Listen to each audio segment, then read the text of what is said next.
जिनको उत्तम लोकों की प्राप्ति की अभिलाषा हो वो अपने पति पे अनुराग करें। दुश्शीलो दुर्भगो वृद्धो जड़ो रोग्य धनो पिवा पति स्त्रीभिर्नहातव्यो लोकेप्सुभिर्पातकी। जो हत्यारा है, नीच प्रवृत्ति वाला, धर्म विरुद्ध हिंसा करता रहता है, ऐसे पति का तो त्याग कर देना चाहिए।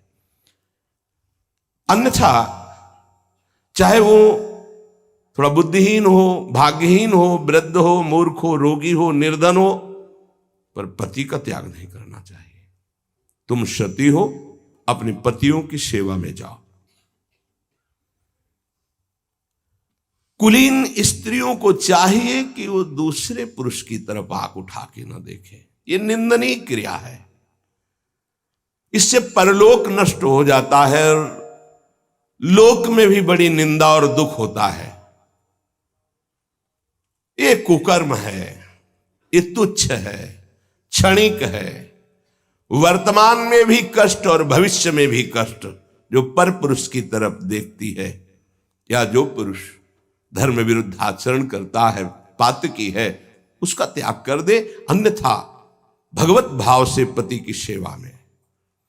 मोक्षादि की कौन बात करे जो ऐसे व्यभिचार प्रवृत्ति की होती है। रो रो नरक मिलता है। पति वंचक पर पति रति करई, रो रो नरक कल्प शत परई। देखो, भय, धर्म, कुल रीति, वेद रीति, सबका उपदेश सरकार कर रहे हैं। हाँ, जैसे मेरे से प्रेम करने की बात है ना, तो मेरे समीप आने की जरूरत नहीं। श्रवणात् दर्शनात् ध्यानान् मयि भावोनुकीर्तनात् न तथा सन्निकर्षेण प्रतियात ततो गृहान्। श्रवणाद, मेरी चर्चा सुनो, प्रेम हो जाएगा। मेरे गुणों का श्रवण करने से, मेरे श्री विग्रह के दर्शन से, मेरे नाम का कीर्तन करने से, मेरा ध्यान करने से जैसे प्रेम की प्राप्ति होती है, वैसे प्रेम की प्राप्ति मेरे समीप रहने से नहीं होती। इसलिए तुम लोगों से निवेदन है कि आप अभी इसी क्षण अपने अपने घरों को वापस हो जाएं।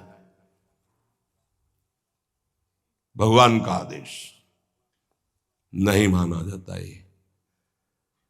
ये आदेश नहीं। गुरुजनों का, भगवान का सर्वस्व समर्पित उपासक कभी आज्ञा उल्लंघन नहीं करता, पर कुछ आज्ञाएं हैं जिनको नहीं माना जाता। उनकी सेवा, उनकी दूरी, ये नहीं माना जाता। उसमें फिर नहीं। आज के बाद कभी आना मत, चलो बाहर निकलो, भाग जाओ, कभी नहीं मानना है। यहीं बैठे, हम कहां जाएं, आपके सिवा कोई है नहीं।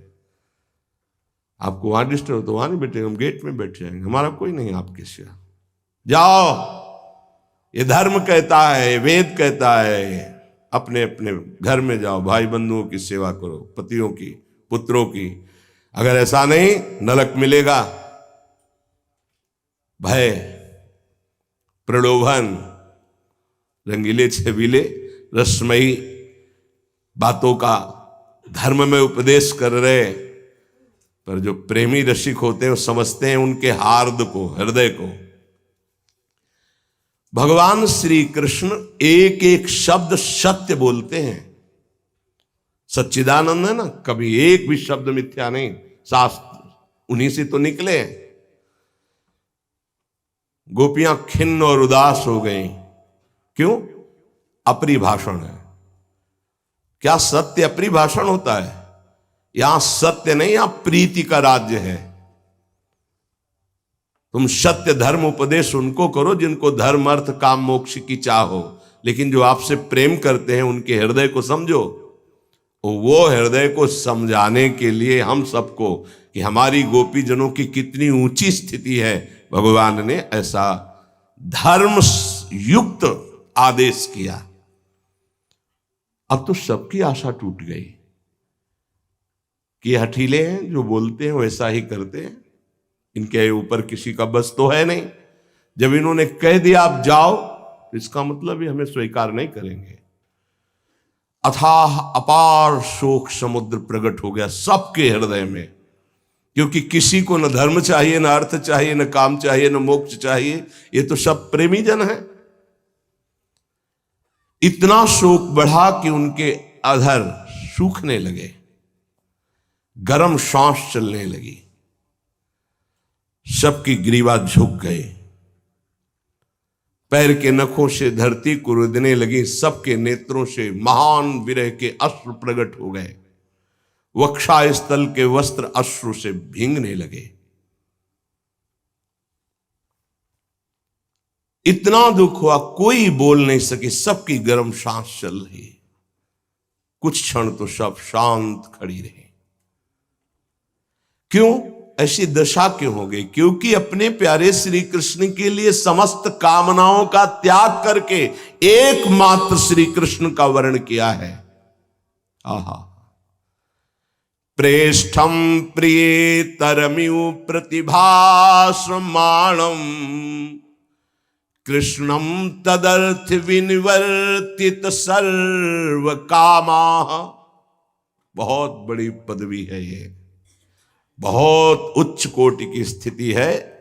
कृष्णम तदर्थ विनिवर्तित सर्व कामा, श्री कृष्ण के लिए सब कुछ त्याग दिया है। कोई कामना गोपी के हृदय में नहीं, न लोक की, न परलोक की, धर्म अर्थ काम मोक्ष किसी की नहीं। नेत्रे ब्रह्मजरुदित